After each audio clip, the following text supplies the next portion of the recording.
Hermanos, buenas tardes. Los saludo en el nombre de nuestro amado Señor y Salvador.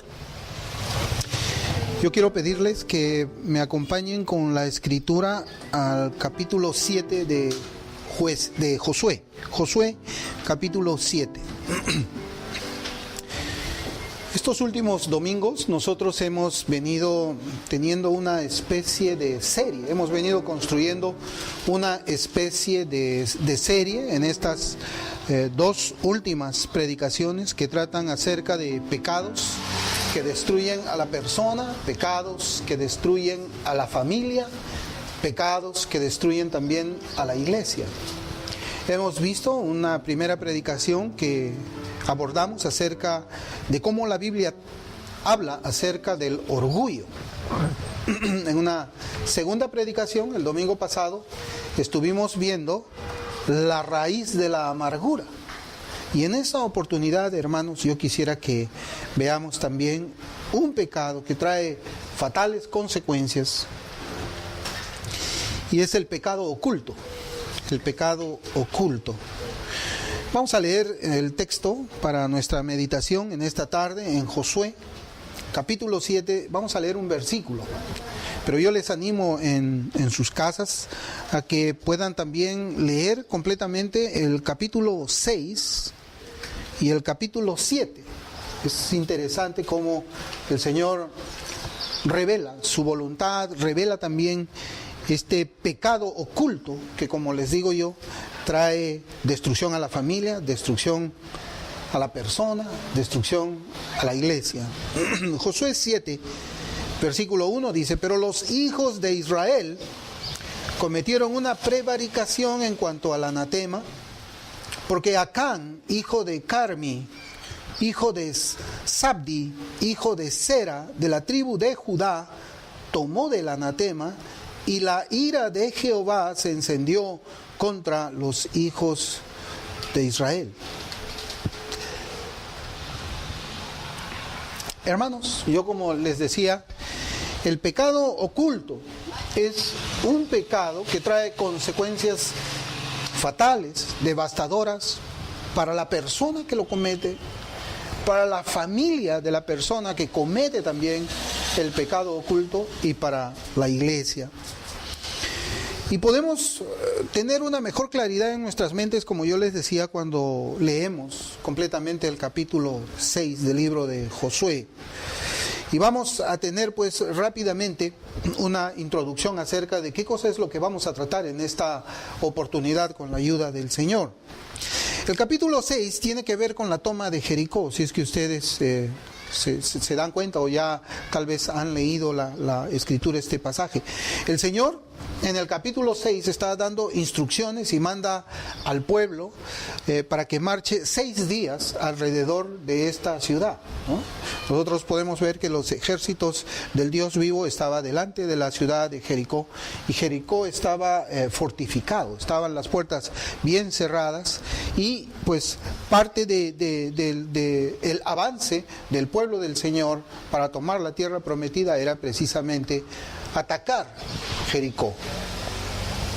Y estaba Jericó bien, podemos decir, bien resguardado, bien cerrado, bien protegido, y el Señor, evidentemente que Él iba a llevarse la gloria aquí, ¿no? Entonces, el Señor da un mandamiento al ejército de Israel por medio de Josué, para decirle al pueblo que durante 6 días ellos iban a marchar alrededor de esas murallas, pero el 7º día el pueblo iba a hacer un grito a viva voz, iba a sonar la trompeta, y ¿qué iba a pasar allí? Las murallas iban a caer. El pueblo debería también tener en consideración que tenían que destruir a todo, con excepción de ¿quién? De Rahab y su familia, porque Rahab y su familia era quien había salvado a los espías que habían ido para Jericó. Y otro de los mandamientos que nosotros vemos es que el Señor le dice al pueblo que no debe tomar nada del anatema, y todo el oro y la plata deberían ser consagrados a Jehová y entren al tesoro de Jehová. Esos son prácticamente un panorama bien rápido de lo que había pasado en el capítulo 6 de Josué. Vamos a ver cómo dice Josué 6, 18 y 19. Dice: pero vosotros guardaos del anatema, ni toquéis, ni toméis alguna cosa del anatema, no sea que hagáis anatema el campamento de Israel y lo turbéis. Mas toda la plata y el oro y los utensilios de bronce y de hierro sean consagrados a Jehová y entren en el tesoro de Jehová. Así dice la palabra de Dios. Y vemos nosotros que el Señor cumple su palabra y Jericó es tomado por los ejércitos del Dios vivo. Este capítulo es de suma importancia. Este capítulo 6, yo les pido que lo lean en sus casas. Es de suma importancia porque vemos dos cosas aquí. Primero, porque este capítulo 6 confirma la promesa que Dios había hecho a Abraham de la tierra prometida para su descendencia. Ahí vemos el cumplimiento de esta promesa. Y segundo, porque confirmaba el liderazgo de Josué. Pues Jehová con Josué estaba tratando, y como dice la Escritura, vamos a leer el capítulo 6, versículo 27, dice: estaba pues Jehová con Josué y su nombre se divulgó por toda la tierra. Esas dos cosas nosotros podemos quizás resaltar inmediatamente, ¿no? Lo que observamos nosotros ahora en el capítulo 7 son varias cosas también. Lo primero que quisiera que veamos es que la palabra de Dios nos habla en el versículo 1 que hubo alguien que desobedeció el mandamiento del Señor que Él había dado al pueblo. Y lo segundo es que Israel fue derrotado en una batalla que ellos esperaban ganar, ya que el enemigo era menos numeroso que los habitantes de Jericó. ¿Y qué nos enseña esto de manera inmediata, hermanos? Nos enseña que el pecado es la causa de toda derrota espiritual. El pecado es la causa de toda derrota espiritual. Es la derrota espiritual del que comete el pecado, es la derrota espiritual de la familia de quien comete el pecado, y es la derrota espiritual de la iglesia donde pertenece el que comete el pecado. Y vamos a tratar de llevar un orden en esta meditación, y quisiera que nos enfoquemos primeramente en la acción de Acán. Acán es quien comete el pecado oculto y trae consecuencias devastadoras. El pecado que comete Acán tiene ciertas características que yo quisiera que resaltemos. El pecado de Acán no fue un pecado accidental. No fue que él estuvo allí y se le apareció la oportunidad de hacer algo, sino que el pecado de Acán fue un pecado meditado, fue un pecado calculado. Esa desobediencia no fue casual. Y dos, por medio de su acción, él demostraba que la persona de Dios no le importaba para nada, y tampoco le importaba para nada los mandamientos de Dios. Eso yo quisiera que nosotros comencemos teniendo en nuestras mentes y en nuestros corazones.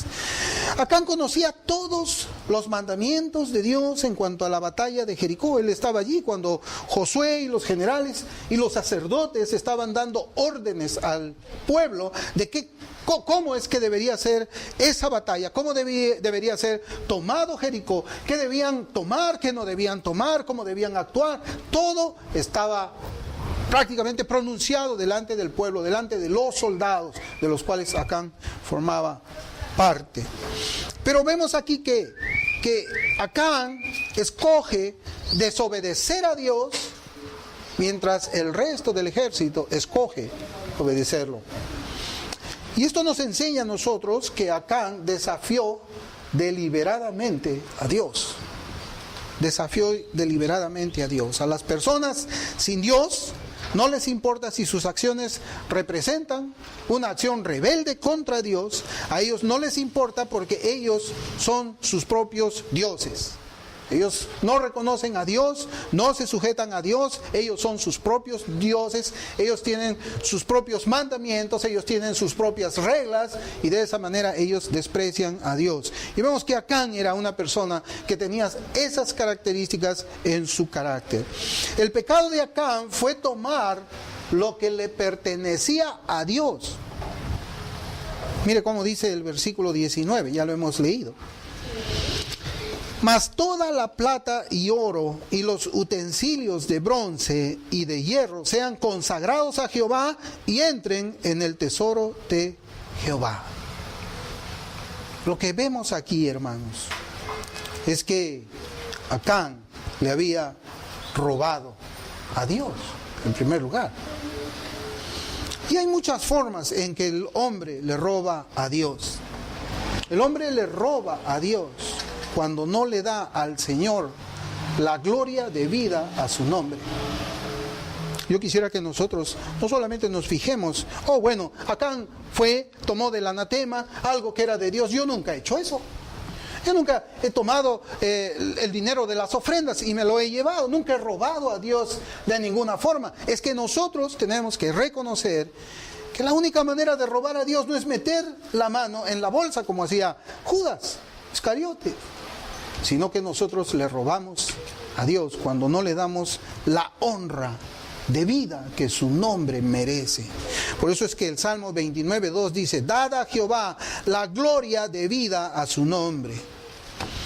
Thomas Watson fue un puritano, nosotros hemos escuchado de él ya, en su tratado de teología nos enseña que nosotros le damos la gloria debida a Dios de diferentes formas. Por ejemplo, cuando somos fructíferos, cuando nosotros llevamos mucho fruto, le estamos dando la gloria a Dios. Juan 15:8 dice: en esto es glorificado mi Padre, en que llevéis mucho fruto y seáis así mis discípulos. En consecuencia, cuando nosotros no somos fructíferos, cuando no llevamos fruto, estamos robándole la honra a Dios. Nosotros llevamos también gloria a Dios cuando nuestro celo se levanta al ser Dios insultado. Salmo 69:9 dice: y los denuestos, o sea, los insultos de los que te vituperaban cayeron sobre mí. Bueno, hay personas a quienes no les interesa que Dios sea insultado. Están más preocupados si es que ellos mismos son insultados. No les importa si es que el nombre de Dios es tratado de una manera ordinaria. Más se preocupan si sus nombres son tratados de manera ordinaria. Entonces, cuando nosotros no tenemos celo por el nombre del Señor, honrar el nombre del Señor, nosotros estamos robándole la honra a Cristo. Nosotros glorificamos a Dios cuando vivimos para Él. Filipenses 1:20 dice: antes bien, con toda confianza, como siempre, ahora también será magnificado Cristo en mi cuerpo, o por mi vida, o por mi muerte. Glorificamos a Dios siendo celosos de su nombre. Apocalipsis 2:20 dice: no puedes soportar a los malos. Y glorificamos a Dios cuando estamos atentos a Él en nuestra conducta natural y en nuestra conducta social. 1 Corintios 10:31 es un pasaje que conocemos. Dice: si pues coméis o bebéis o hacéis otra cosa, hacedlo todo para la gloria de Dios. Cuando nosotros no vivimos haciendo todo para la gloria de Dios, le robamos a Dios la gloria. Eso es algo que tenemos nosotros que marcar en nuestras mentes, hermanos. No marcar necesariamente en la Biblia, marcar en nuestros corazones. Que cuando dejamos de hacer cosas o cuando hacemos ciertas cosas que no es llevar gloria a Dios, estamos robándole al Señor la gloria. Nosotros robamos a Dios cuando lo deshonramos. Nosotros robamos a Dios cuando lo desobedecemos. Para resumir todo, yo creo que con estos 2 puntos es suficiente. También es preciso que meditemos en la persona de Acán. Fíjense acá, yo veía algunas cosas que deben de llamarnos la atención. Primeramente, Acán era contado como parte del pueblo de Dios. Acán era un descendiente de Abraham. Él caminó junto con todo el pueblo por el desierto. Acán guardaba el día del Señor, porque sabemos que si él no lo guardaba, inmediatamente el pueblo lo iba a apedrear. Acán escuchaba junto con todos la palabra del Señor. Acán reconocía el liderazgo de Josué como todos lo hacían. Esas son características que nosotros debemos de poner primeramente en nuestras mentes para saber de quién es que nosotros estamos hablando en cuanto al pecado oculto. Y ahora observemos dos características adicionales, y estas de acá nosotros debemos de considerarlas muy seriamente. Primero, de que Acán comía la Pascua como todos los israelitas. ¿Cómo podemos comparar la Pascua con la vida de la iglesia de hoy? Es decir, sí, la Santa Cena. Era como que Acán estaba dentro del pueblo, estaba dentro de la iglesia. Además, él pasaba la cena del Señor junto con el pueblo de Dios. Y una segunda característica es que Acán fue circuncidado. Para entrar en el pacto abrahámico, él tenía que ser circuncidado. ¿A qué podemos tal vez hacer una analogía de la circuncisión? El bautismo, tal vez.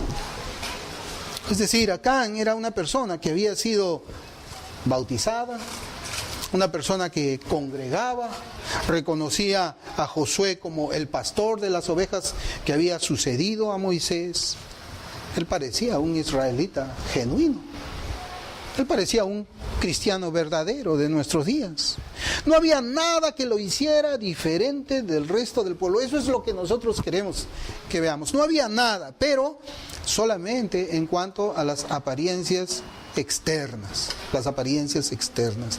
Él era también como cualquier otro soldado que estaba en el ejército de Dios y que iba a pelear la batalla contra Jericó. Él compartía todos los deberes religiosos como lo hacían todos los israelitas, pero el problema era que su corazón estaba lejos de Dios. ¿Cuántos en la religión cristiana son como él era? ¿Cuántos profesantes pecan deliberadamente contra Dios, conociendo que Dios prohíbe algo, van y pecan delante de Dios como Acán lo hizo? ¿Cuántos están contados como cristianos, pero desobedecen a Dios?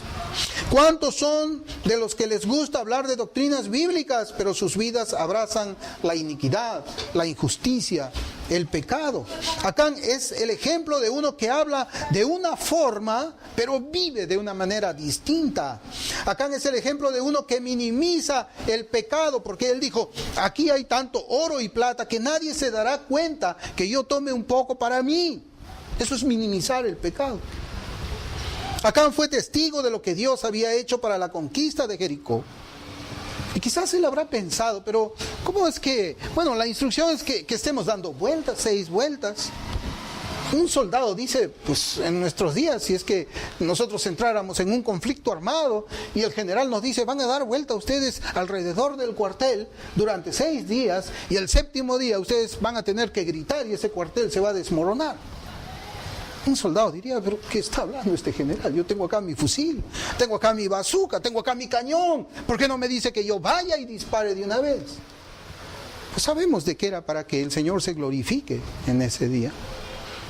Y Acán vio la gloria del Señor cuando fue derrotado Jericó, cuando cayeron esos muros. Él fue testigo, pues, de lo que Dios había hecho allí. Fue testigo del juicio destructor de Dios contra los impíos, porque Acán escuchó la orden cuando se decía, no me dejen a ninguno con vida. Exterminio total. Mátenlos. Él tenía conocimiento del juicio severo de Dios para con quienes le desobedecen a Él. Pero todo eso, ver la gloria de Dios y el juicio de Dios, no lo detuvo y pecó contra el Señor. El pecado es necio, ¿no? Es necio. ¿Qué es lo que habría pensado Acán? Él tal vez dijo, yo soy israelita, estoy circuncidado, voy a los servicios, soy oveja del pastor Josué. ¿Qué me puede pasar? Como la Pascua. Soy de la descendencia de Abraham, puedo pecar. Es como que él dijera en nuestros días, soy evangélico. Puedo cometerme por acá este pecadito, por acá también este otro. Yo sé que el Señor prohíbe eso. Soy reformado, pero eso me hace superior a todos los hombres. Entonces yo puedo pues desobedecer a Dios en esto y pues como soy reformado, afirmo la doctrina reformada, entonces pues no va a pasar nada. ¿Qué era lo que pasaba por la cabeza de Acán? Porque todas esas son esperanzas falsas. Lo que este pasaje nos enseña es que no existe impunidad para el pecado. No existe impunidad en cuanto al pecado. También, hermano, yo quisiera que observemos la forma en que Acán desobedece, porque él desobedece de una manera en que nosotros vamos a relacionarla también con un pasaje de la Escritura, que está en el primer libro. Fíjense, en Josué 7:21, vamos a abrir ahí la Escritura, Josué 7:21.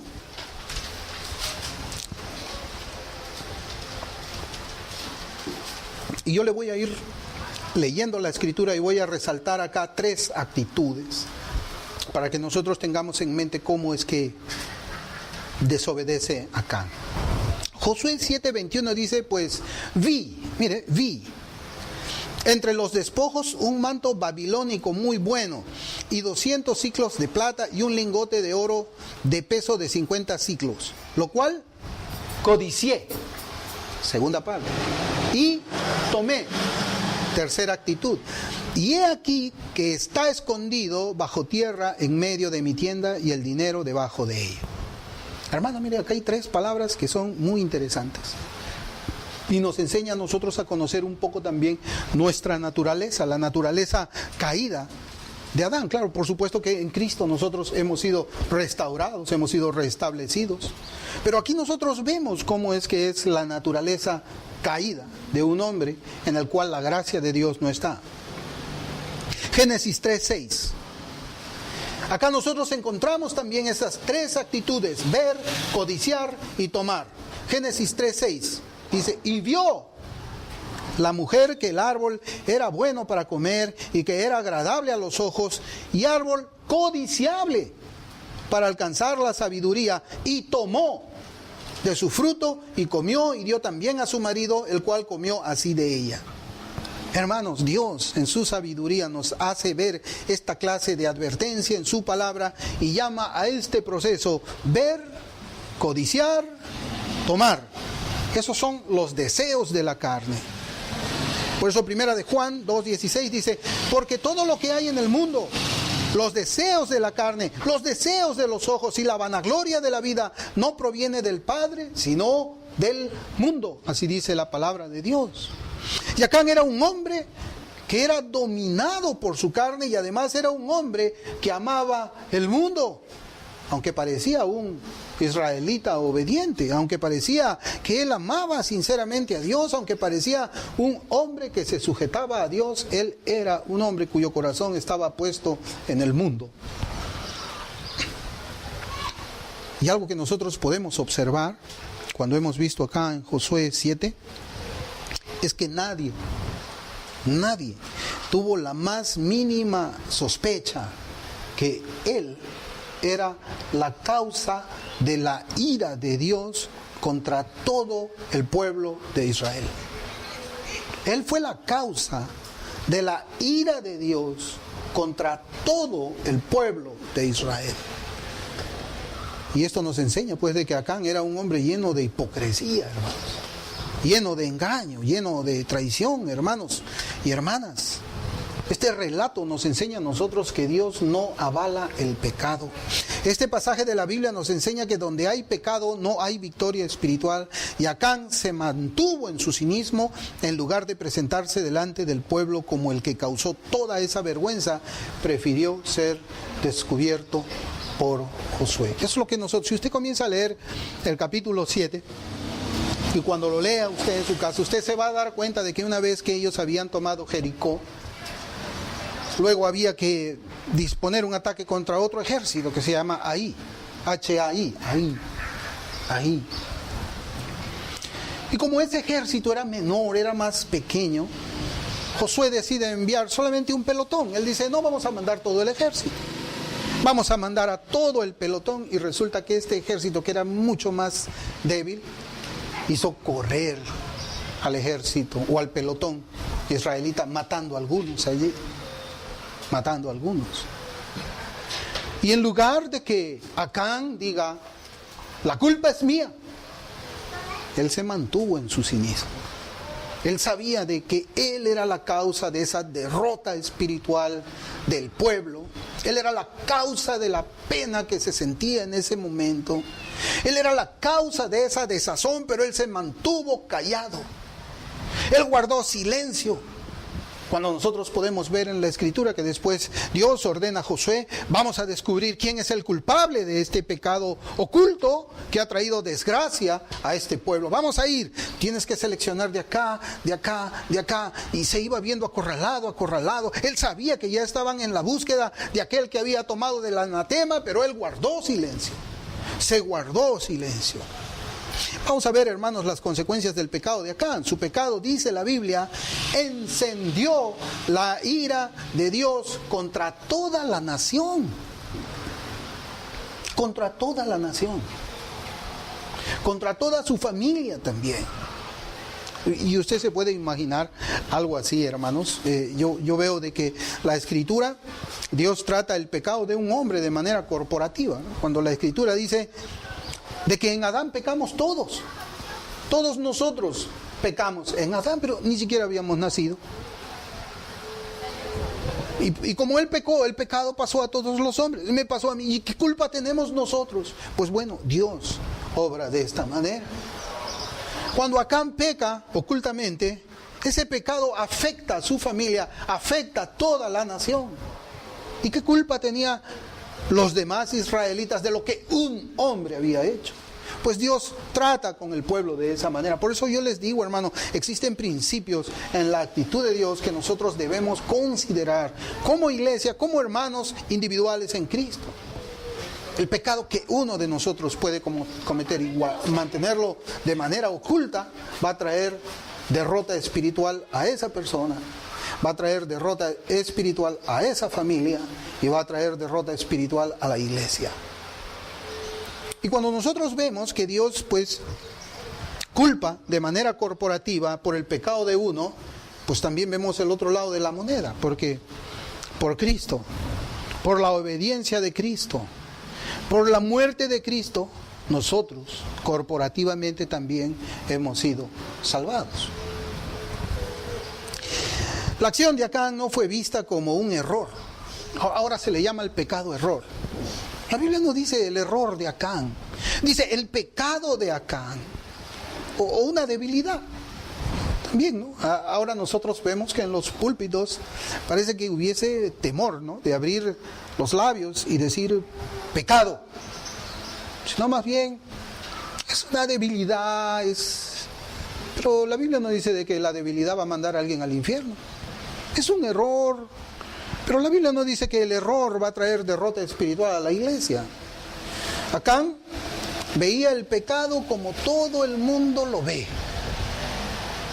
Usted cuando habla de pecado con el mundo dice, todos somos pecadores. ¿Sí que te haces problemas si todos somos pecadores? La otra, ¿no? A veces es triste, pero en la iglesia se escucha que cuando se habla de pecado, pero si nadie es perfecto. Y están tranquilos en su pecado. Nadie es perfecto, pues sigamos pecando. Nadie es perfecto. Sigamos desobedeciendo a Dios, pero no, hermanos. No es que nadie es perfecto. No es que nadie es débil. No es que todos son pecadores. El punto aquí que nos enseña la Escritura es que Dios aborrece el pecado y lo castiga. Hubo muchos mandamientos que Acán había cumplido, y esto es algo que nosotros también tenemos que ver. Pero también hubo una desobediencia a un mandamiento que lo condujo a la muerte. El pecado, hermanos, ofende a Dios. Nuestros pecados ofenden a Dios. ¿Cómo reacciona Dios cuando sus mandamientos son quebrantados de una manera deliberada? ¿Cómo, hermanos? El pecado de los hombres puso en la cruz a su Hijo amado para una muerte dolorosa y vergonzosa. ¿Usted cree que el pecado va a ser visto con deleite por el Señor? Hermanos y hermanas, cuando seamos tentados, debemos recordar nosotros cómo es la reacción de Dios frente al pecado. Dice que el que ha nacido de nuevo no comete pecado. No está hablando de perfección, no está hablando que no va a pecar. está hablando de que el creyente no tiene hábito de pecado. En Gálatas 5 también se nos enseña a nosotros de que el Espíritu Santo tiene una influencia sobre la carne de tal manera que permite al creyente andar en justicia, en santidad y en rectitud. Debemos pensar también en las consecuencias que trae el pecado a nuestras vidas, las consecuencias que trae el pecado a nuestras familias, las consecuencias que trae el pecado a nuestra iglesia. El pecado de Acán trajo dolor, trajo sufrimiento. El pecado de Acán afectó a muchos. Miren Josué 7, versículos del 3 al 6, y dice la Escritura, y volviendo a Josué le dijeron, no suba todo el pueblo, sino suban como 2,000 o 3,000 hombres, y tomarán a Ahí. No fatigues a todo el pueblo yendo allí, porque son pocos. Y subieron allá del pueblo como 3,000 hombres, los cuales huyeron delante de los de Ahí. Y los de Ahí mataron de ellos unos 36 hombres, y los siguieron desde la puerta hasta Sebarim, y los derrotaron en la bajada, por lo cual el corazón del pueblo desfalleció y vino a ser como agua. Entonces Josué rompió sus vestidos y se postró en tierra sobre su rostro delante del arca de Jehová hasta caer la tarde, él y los ancianos de Israel, y echaron polvo sobre sus cabezas. El pecado de Acán trajo sufrimiento. El pecado de Acán trajo 36 muertes de otros israelitas. El pecado de Acán hizo que la presencia de Dios se retirara de Israel. Hermanos, el pecado oculto hace que la presencia de Dios sea retirada de la iglesia. Y a veces los hermanos no nos damos cuenta que Dios, todo lo estamos haciendo en la carne. Estamos haciendo actividades evangélicas, actividades religiosas, pero la presencia de Dios no está aquí por causa del pecado oculto de uno de sus miembros. Por eso es importante este mensaje. Usted dirá, ¿y cómo es que la presencia de Dios puede que no esté con nosotros? Si nosotros estamos predicando el Evangelio, si nosotros estamos predicando sana doctrina, si nosotros estamos siendo confesionales, si nosotros nos esforzamos por las cosas de Dios, sí, pero la presencia de Dios no está en la iglesia cuando hay pecado oculto. Usted se acordará cuando el pueblo de Israel estaba marchando por el desierto, llega un momento de conflicto. Ese pueblo rebelde, ese pueblo obstinado, era un pueblo pecador. Y llega un momento en que el Señor le dice a Moisés, ¿sabes, Moisés? Ya está bien, vayan. Un ángel va a ir con ustedes, pero mi presencia no irá. Hermanos, ellos iban a ir a la tierra prometida. Ellos iban a caminar por el desierto, pero la presencia de Dios no iba a estar ahí. Y Moisés no aceptó. Moisés dijo, no, Señor, no, si tu presencia no va con nosotros, no nos movemos de aquí. Hermano, el pecado hace que la presencia de Dios se retire de la iglesia. El pecado trae dolor, el pecado trae vergüenza a la persona, trae vergüenza a la familia y trae también vergüenza a la iglesia del Señor. El pecado oculto conduce a la derrota. Por eso es Josué 7:12 dice, por esto los hijos de Israel no podrán hacer frente a sus enemigos. Por causa del pecado de Acán, Israel estaba condenado a no tener victoria sobre los enemigos de Dios. Iban a tener derrota. Dice, sino que delante de sus enemigos volverán la espalda por cuanto han venido a ser anatema. Ni estaré más con vosotros si no destruyereis el anatema de en medio de vosotros. Wow. Acá el Señor le dice, tú quieres mi presencia, tienes que quitar el pecado, tienes que quitar el pecador de ahí. Yo soy Dios, yo soy un Dios santo. La Escritura dice de que Él es muy limpio de ojos como para ver la maldad. Entonces, ¿cómo podemos esperar que Dios pueda estar con su presencia en una congregación donde hay pecado oculto? ¿Dónde? El pecado oculto destruye a la persona y a su familia, hermanos. Algo que nosotros podemos ver es que cuando el ejército va para Jericó, a la toma de Jericó, van los hombres a hacer la batalla. Ellos dejan en sus casas sus mujeres, sus esposas, y dejan en sus casas a sus hijos. Igual aquí en una guerra convencional, nosotros no vemos de que el soldado va con toda su familia. El soldado va solo y la familia se queda en casa. Pues cuando el ejército de Israel estaba marchando y Acán en medio de ellos, la familia de Acán se había quedado en el campamento y Acán salía como soldado. Y el pecado oculto de Acán destruyó su familia. La esposa y los hijos de Acán no estuvieron con él cuando fueron tomadas las cosas del anatema, pero ellos también pagaron las consecuencias. Josué 7, versículos del 24 al 25. Entonces Josué y todo Israel con él tomaron a Acán, hijo de Zera, el dinero, el manto, el lingote de oro, sus hijos, sus hijas, sus bueyes, sus asnos, sus ovejas, su tienda y todo cuanto tenía, y lo llevaron todo al valle de Acor. Y le dijo Josué: ¿por qué nos has turbado? Túrbete Jehová en este día. Y todos los israelitas los apedrearon y los quemaron después de apedrearlos. Ahí estaba su familia, estaban sus posesiones.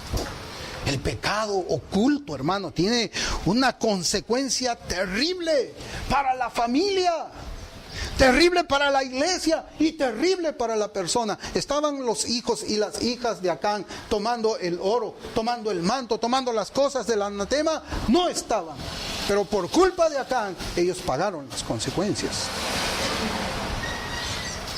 Hermanos, no solamente acá vemos de que una familia en la Escritura paga las consecuencias por el pecado oculto. Y cuando hablamos del pecado oculto, nosotros podemos observar de que la familia ni siquiera sabe que esta persona está en pecado. Ni siquiera sabe la familia. Aún Acán había escondido su pecado de su propia familia, porque si no la familia o la palabra de Dios nos diría: y los hijos de Acán le dijeron: Acán, padre mío, entrégate. O las hijas o la esposa: padre, entrégate, están buscándote a ti, porque vemos acá que tú has tomado del anatema. No sabían ellos. Yo le decía de que esta historia no es solamente aquí en el libro de Jueces, de Josué, sino que también hay otra historia de pecado oculto en la Biblia que trajo destrucción a la familia y trajo conmoción al pueblo de Israel. Está en Samuel, el libro de Samuel, libro segundo de Samuel, capítulo 11. ¿Qué nos enseña a nosotros ese libro?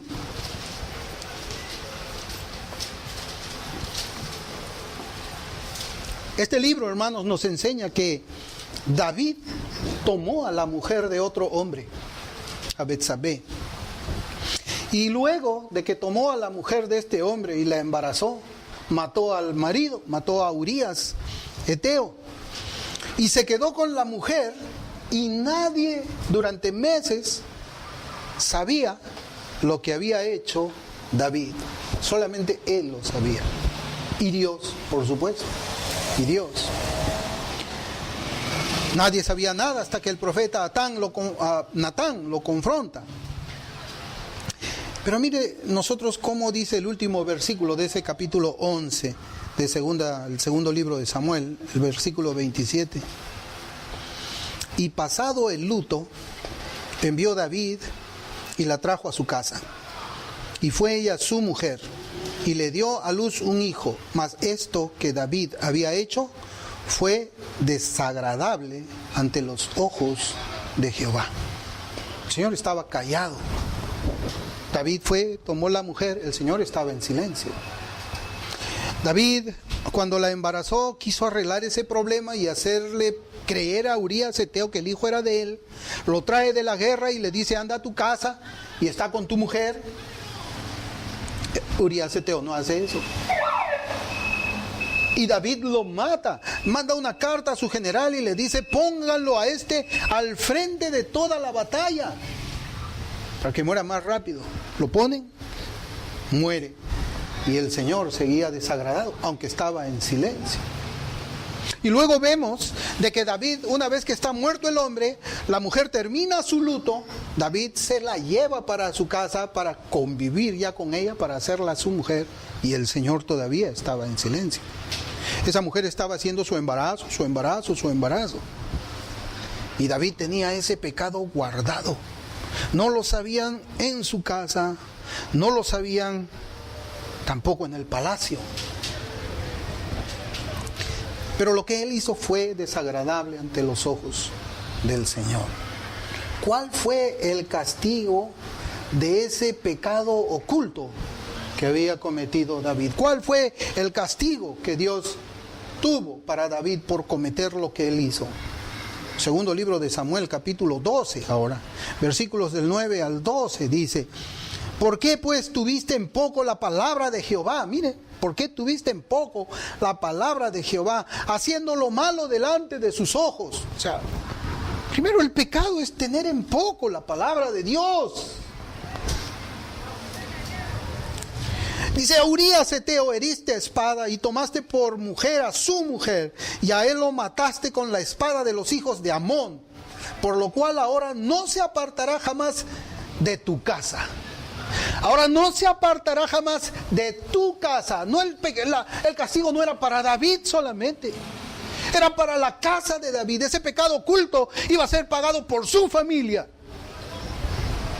Dice: mataste y jamás de tu casa la espada, por cuanto me menospreciaste y tomaste la mujer de Urías Eteo para que fuese tu mujer. Así ha dicho Jehová: he aquí, yo haré levantar el mal sobre ti de tu misma casa, y tomaré tus mujeres delante de tus ojos, y las daré a tu prójimo, el cual yacerá con tus mujeres a la vista del sol, porque tú lo hiciste en secreto.